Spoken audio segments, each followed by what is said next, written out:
বাড়িতে ভালো লাগতেছে, ঈদ মজাই হবে। বাড়িতে গিয়ে কাজিনদের সাথে খেলবো, নতুন জামা কাপড় পরে বাইরে বাইরে ঘুরবো, তারপর নানুর সাথে কথা বলবো, বিভিন্ন খাবার খাবো। বাড়ি যাওয়ার অনুভূতিটা অনেক ভালো। সিরিয়াল নাই, এরা সুন্দরভাবে আসছি, বাসা তিয়া এসে টিকিট কাটছি, অনেক ভালো লাগছে আমাদের। আগের থেকে অনেকটা ভালো রয়েছে, আগের অনেকটা সুন্দর হয়েছে।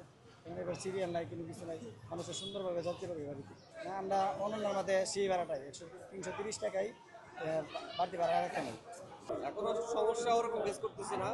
নর্মালি হচ্ছে যে লাস্ট যে ঈদগুলো গেছে এটার থেকে মোটামুটি এবার যাত্রী সংখ্যা মনে হয় কম, চাপটাও কম আছে, আর পরিবেশটা আগের থেকে মোটামুটি একটু বেটার মনে হচ্ছে। এখনো কাউন্টার পর্যন্ত যাইতে পারি নাই, এর আগে আসি এবং লেখা তো আছে, দেখতেছি যে আপনার ভাড়া বেশি না হচ্ছে না। এখন কাউন্টার যাওয়ার পর আসলে বুঝতে পারবো যে কতটুকু কম বা বেশি হচ্ছে। না, লাইনে তো আসি, দেখা যাক পাই কিনা।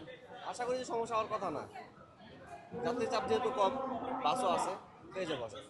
এই যাত্রা আমার কাছে মনে হয়েছে যাত্রীর চাপ যেহেতু লম্বা ছুটি, মানুষজন যাওয়ার জন্য অনেক সময় পেয়েছে, সেই জন্য তুলনামূলক যাত্রীর চাপ কম, সুন্দরভাবে মানুষজন টিকিট সংগ্রহ করতে পারছে। লাইনে দাঁড়াতে হয়েছে, সিরিয়াল ছিল এটুকুই, এছাড়া আর বাড়তি কোনো সমস্যা নেই। ভাড়া নির্ধারিত ভাড়াই, সমস্যা নেই। 1 ঘন্টা। আচ্ছা, টিকিটেই দিতেছে না, ওই কইতেছে যে বাস না হওয়া পর্যন্ত দিতে এগুলো। আমার ওয়াইফও দাঁড়ায় রয়েছে, পারতাছি না। প্রধানমন্ত্রী যে my plan Dhaka Tangail train ডেক, ঢাকা কুমিল্লা ট্রেন ডেক, ঢাকা ময়মনসিংহ ট্রেন ডেক, অর্ধেক লোক ঢাকা ছেড়ে চলে গেলে, কেউ থাকবে না এই হাজার হাজার টাকা ভাড়া দিয়ে।